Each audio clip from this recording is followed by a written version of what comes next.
7 కోట్ల మంది వానరులు మహావీరులైనటువంటి వారు రామలక్ష్మణులతో కలిపి పడిపోయాడు. ఒక్క వానరుడు యుద్ధభూమిలో లేచి తిరుగుతున్నవాడు లేడు.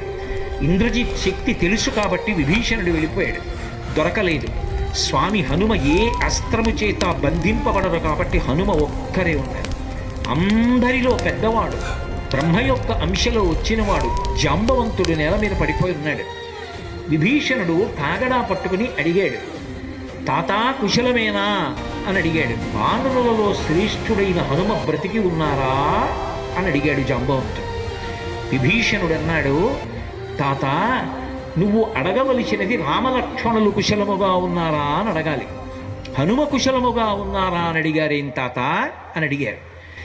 మొత్తం వానరులు రామలక్ష్మణులతో కలిసి పడిపోయినా కూడా నష్టం లేదు.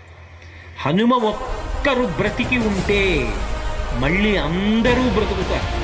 అందరూ బ్రతికి ఉన్నా హనుమ ఒక్కరు పడిపోతే బ్రతికి ఉన్న వీళ్ళందరూ పడిపోతారు.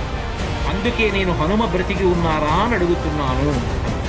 వంగి జాంబవంతుడి పాదములు పట్టుకుని తాతా హనుమ నీ కుశలం అడుగుచున్నాడు, నమస్కరించుతున్నాడు అన్నారు.